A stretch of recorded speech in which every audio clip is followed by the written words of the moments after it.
Thank you guys for joining us again for another episode of What Are We Doing? Here at the Pursuit of Purpose podcast. Today, we're going to talk about something that's very near and dear to us, to both of us, and it has to do with personal development, growth, and things like that. What are we going to talk about, Chuck? We're going to talk about what needs to go so you can grow.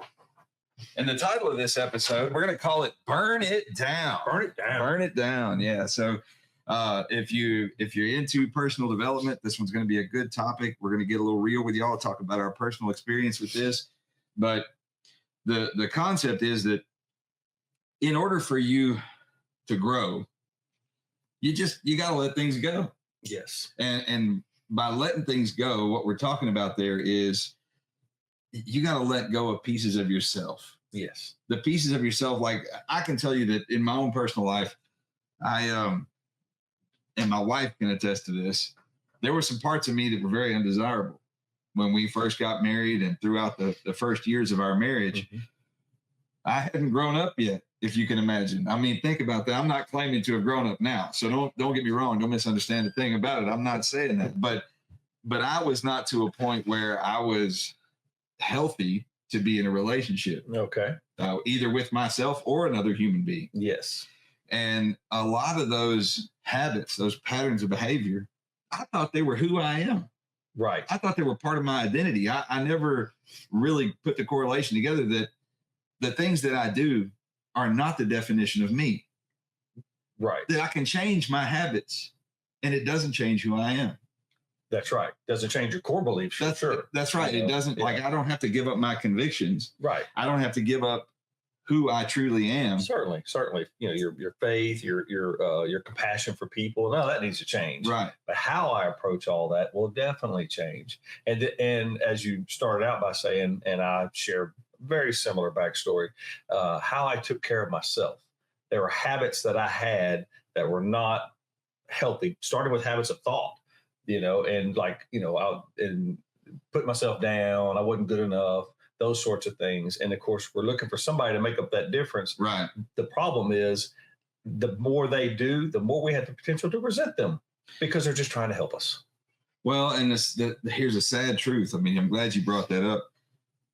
What is happening inside of us when we feel resentment towards another person? This is a fascinating thing. Mm. And I think that, at least in my life, what I've learned is the truth is that when I have developed resentment towards anyone else, it's just a reflection of my own pretty much resentment towards myself. Yes.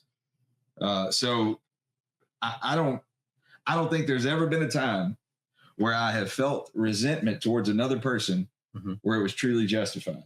Right. Based in truth. Right. Well, just the fact that somebody has enough value to me to resent them, well, who put them in that place of value? And was that a healthy placement? Did I see them as some type of, and I'm going to be a little dramatic here, friends, some type of a savior, like somebody who's going to give me direction or give me some sense of value? Well, that's a kind of a setup because, obviously that's not what they were meant for. And we can contribute, with compliments and being available and what have you. But boy, typically it's because I put them on a pedestal that they just couldn't balance on. Right. So in my personal life, and this is, it's kind of hard to admit, but in my personal life, one of the things that I found that I was doing was I was not living authentically.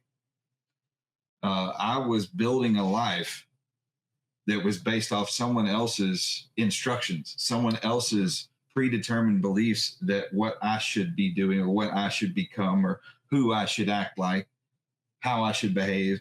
I was living up to someone else's persona or someone else's definition of me. Right. And that caused me to have an internal bitterness, resentment towards myself. And I created this very negative way of living. And then to compound it, in order to maintain that life, mm-hmm. I had to create lies. Wow. Lies within myself to support the structure of the lies that I was building externally. You can't live fake No. without No. living in lies. So I guess a word that could have applied would be there was justification. I was always trying to justify my Yes. existence, justify Yes. my behavior. Yes. And by doing that, living in those lies of fakeness, of falsehood, I learned to be okay with bending the truth. I learned to be okay with manipulating myself first and then everyone around me. And I made it a way of life. And then I accepted it. Unfortunately, I began to accept it as part of my identity. It was as if I adopted or accepted that I was just a liar and that was how I had to live. Wow. And I couldn't be any better. That's what I believe. And when you say had to live, like that was a necessary thing that you had to do, I'm presuming, in order to have any sense of accomplishment, to get things Right. done. I had to be this, and it's a strong word, I think, but liar, Yeah, no, I mean, I'm admitting it. I'm telling it how it is. Well, I had to build this fake way of living that was dishonest. So I had to lie to live. Oh. And then I built this belief that because of that behavior, that was part of my identity, was I was a liar.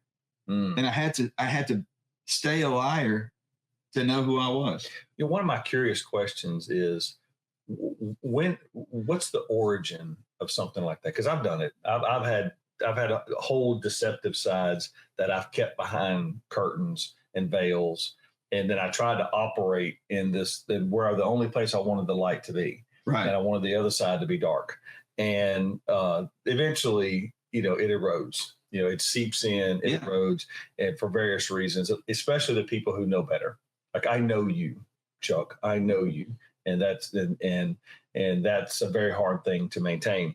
But one of my questions was the origin of those things. And I both you and I work with kids a lot, on different capacities. Some are friends of our kids, and then some are we go talk to some of the kids who are incarcerated and various other things. And it always makes me wonder, what environment did they grow up in that they're having to either adopt and adapt to their world. They had to adopt certain habits, maybe like those, in order to maybe survive, or at least to justify, well, I do this because it doesn't make it right. But that's my curiosity. Maybe you have some input on that. Well, that's kind of why I brought this up, because what I've learned in going and talking to kids in juvenile detention and things like that is something that I've discussed with them, and I keep it real by using my own experience. But we all do this. It's a common thing that as you're developing, the people who are putting input into you are telling you how you should be, telling you who you should be. Yes. Telling you how you should live and what you should become. And we develop this expectation inside of ourselves that we should meet those requirements that they're put on us. Right. And the truth is that we didn't deserve that. And then if we work towards those goals and those concepts of life, we are living in a lie, a false identity. Yes. So we've got to burn that down. Yes. We have got to learn to let that go so that we can truly grow. We'll never grow out to our purpose if we are constantly living up to someone else's belief of the concept of what our life should look like. Right. And that's what I was trapped in. And I can't help but wonder how many of you in the audience, how many of you that are joining us live in this podcast, how many of you have experienced something like this in your life? We'd love to hear from you. What's it like for you? What is the lie that was imparted on you as a child or even as an adult that you can afford to burn down, can afford to let go so you can grow? Right. And we would love to hear from you about your stories. I can tell you personally that, and believe it or not, this is crazy. It wasn't until I was past 40 years old that I could truly look at that honestly and learn to start letting go of it. And it wasn't immediate. Right. It didn't happen like a flick of a switch. It didn't. And I still struggle with falling back into those patterns sometimes. Those thought processes still come back at me. Right. So there's a constant battle that I have to be vigilant. Yes. I have to constantly be on guard, because those neural pathways that supported those behaviors, they're still there. You can't just change them on a whim. I can be in conversations to this day with very valuable people to me, and something gets said, and my first reaction is one of my more immature reactions in my mind. And I'm just like, and I have to tell myself, just don't talk, don't say it, and it'll fade. Because the practice, the better habits that I've developed, and I know you have too, take over. Right. But that first reaction is to go there, and it's it's humbling to have to admit that but I hope that helps somebody in our audience, because a lot of folks come in to see us and they want us to say some magic word that makes it all go away. I said that's not how it works. How it works is you develop a counter offer, you develop a counterbalance. And then you reinforce and reiterate the counterbalance every chance you get, almost to the point where you kind of look forward to the challenge. You're like, I look forward to being in conversations because I want to prove to myself I can do it better. And just to let you guys know, some simple tips, some simple experimental things you can try to help you first realize the habits that you're living in. And understand that as you start to realize those habits don't define you. Right. They're just habits. That's it. And habits have a fascinating way of being practiced. It really fascinates me. In fact, my wife and I were talking about one just last night, not one of mine, but she exhibited a behavior habit. And she caught herself in the middle of something that she had already done. And she was doing it again. And she looked at me, she said, I have no idea why I was just doing that. I said, well, babe, you were in a habit. The trigger had already happened. Yeah. And you fell into that pattern of behavior. And that's what happens. Habits are related to triggers. So every time you see, hear, or do this, then your brain automatically takes you through this recipe of behavior to follow it. Right. And that might be walking through your house at the end of a workday. You might have a specific order of events that you follow. It might be immediately upon waking up in the morning. You have this immediate pattern of events that you follow. Well, as soon as this one particular noise or this one particular thing happens, then the entire rest of that is autopilot. Right. Then it's almost as if you don't have a choice. But if you can start to take note of your patterns, of everything you do, like take a day and just start writing down everything you do. I like that. And then see if the next day you can change it. Right. And then maybe the next day change it again, and just keep track. Don't keep track with the intent of grading yourself or considering that you failed or you did poorly in any way. Just keep track so that you can look at it and say, wow, that's interesting that I did all of that. Yes. Don't give yourself a positive or a negative, because then you'll start to develop an aversion to doing it again. Right. Right. You don't have to give it a grade. Yeah. Just respect that it has evolved. It has developed. It doesn't make us bad people. So a lot of times I ask folks, I said, tell me how you start your day. Because everybody has to start to their day. So how do you start your day? And most people, to be honest with you, or they hit the floor running. The bell goes off and they take off. In our own little Pavlovian style, we're like the dog in the lab. We know what to do next. And so, of course, this seems so simple, but maybe it's a best practice for some of you guys that are tuning in. Is we'll try to change one, just one. Like instead of getting out of bed when the bell goes off, how about lay there in some positive thought for 5 minutes? And I'm just making this up. Do whatever you want. But I know that I did what you suggested, and I've kind of reformed my entire morning. And I am deliberate to not start anything as far as getting shower and getting ready until a certain o'clock. So if I want an advantage, I need to just get up a little earlier. But what I do in those early times, that's been really a joy, and it's changed a lot. And because it makes you think. Maybe that's part of the reason we have these habits is we're scared to think sometimes. And one of the things that I would challenge each of you to do is to make sure you don't judge yourself. Yes. Especially in the beginning. Don't do this. Don't start taking account of all your behaviors and patterns with the intent of saying how bad you are or how bad you're doing. Right. Because just the very act of taking note of all the things you're doing, you're automatically, that is an improvement. Yes. So the sheer fact that you're doing that is to your credit. Yes. Give yourself that much credit. See, it's a fascinating thing. I read a study about addiction, and addiction and habitual behavior are very, very closely related. As I say, they're cousins. So in the Vietnam War, a lot of our soldiers were, they used a lot of substances overseas in Vietnam, in country. And I believe the study, I don't remember the exact percentage, but it was an enormous amount of ground troops over there that were using heroin.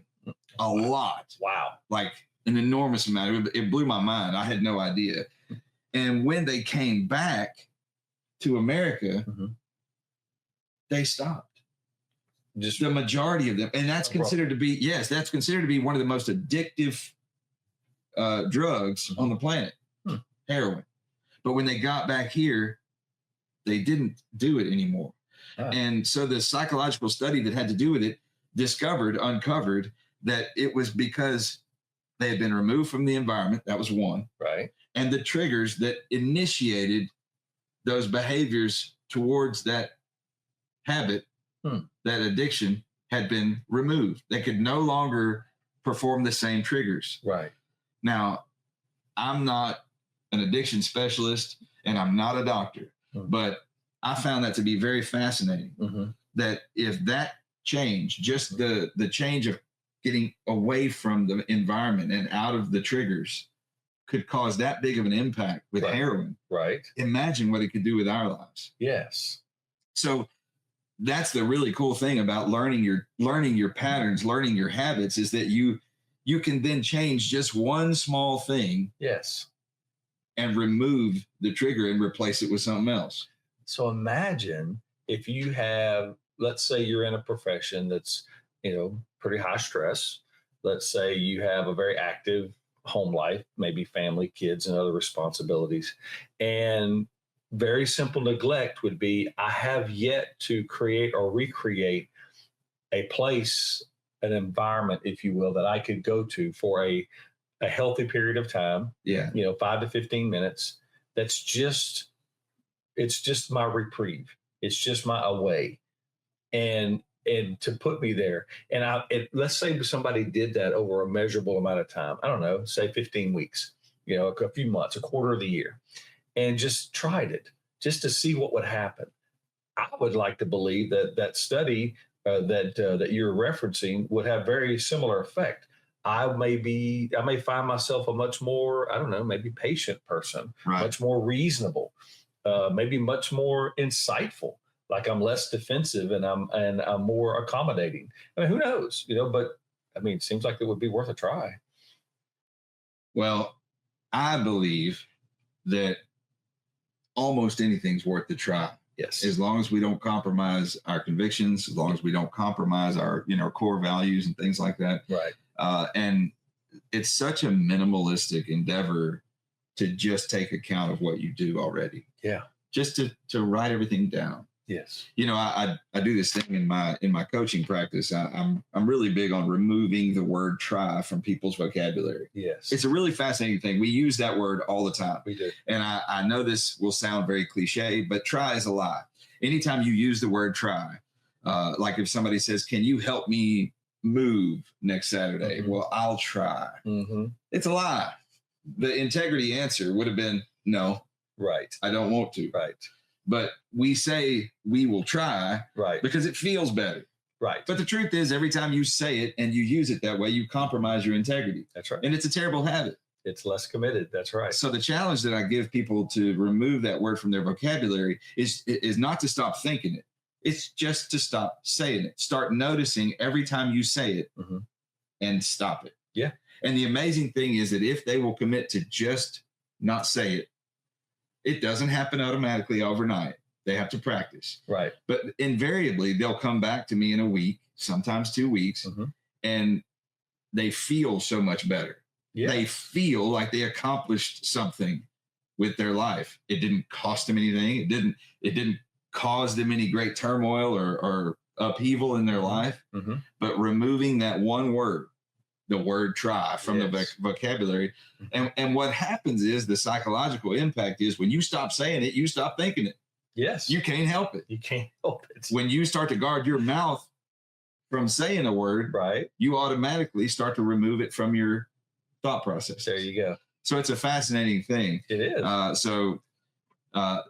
I mean, I would challenge each and every one of you to give it a try and let us know next time we talk. I'd love to hear your results. If you'd be willing to just make the effort to remove that little 3-letter word of failure from your mouth and find what it does for your life. The word try, get rid of it. We like working with youth, as I mentioned earlier on our show today. But when I work with youth up at, say, the Christian Youth Camp, where I've been active for several decades, and I typically get these older teenage boys, so I get a chance to do some man influence, if you will, those sorts of things. So I simply ask them, and it's amazing how insightful they are, Rob. I'll ask them, I'll say, and I use the passage when I was a youth. I thought like a youth. Then I became an adult, and I had to start thinking like an adult. I said, so give me a few teenage phrases that you guys use that you're not going to be able to keep up. Like they're just silly. They're just fillers or whatever. And would you know, and I do that almost every summer at some point in the 5 days of class that we have. And they will say that I hate when my friends say this, or I hate when I say that. I thought, isn't that something? They already know they're going to have to give that up and to speak better. I go, well, replace it. What will be something better? And cleverly enough, they can come up with better phrases. Like other than I'll try, maybe they'll say I'll do my best, or maybe they'll just fully commit and go, let my yes be yes and my no be no. And that's what I work towards is I don't want them to create a new version of try. I don't want to hear you say you'll do your best. I want you to say I'll give my all. And that's not the same. No. I want you to say I will, I won't. And one of the most important things that I love to see people learn is the value and power of no. Nice. And that it is safe for you to say no. Yes. It's safe for you to give no as your answer. And it's an answer of complete integrity. Yes, it is. It's an answer. No is the answer of freedom. That's it. Yes is an answer of obligation. And every time you say yes, you have then contracted yourself to whatever the request was. And what's a good commitment phrase after that? If I say yes, then the next commitment phrase is, and then I'll do whatever it takes. Right. Because I've already committed. If you're going to be a person of integrity, I'll do whatever it takes. So, ladies and gentlemen out there, we sure do appreciate all of you for joining us. We would love to hear from you. If you didn't comment on the show, no harm done. We want to hear from you. Send us a message. Let us know what you think about this episode. Let us know if there's a topic you'd like to hear us discuss. We'd love to hear from you. And we'll work to get better at our live shows. We are constantly learning. We constantly want to improve, but we definitely want to hear from you. What matters to you? What's important to you? And remember that after today, what are we going to learn? We're going to learn to let it go. Let go of what you need to let go of so you can grow. Burn it down, right? Burn it down. Burn it down. Burn it down. And just take account of your daily activities and your habits and the things that you do and watch. If you know the score, if you keep the score, what will the score do? Oh, it'll improve. Yes. So keep score with yourself. So thank you guys for joining us here at Pursuit of Purpose. Thank you for allowing us to become a part of the pursuit of your purpose. I'm Rob. I'm Chuck. Y'all have a great day. We'll talk soon.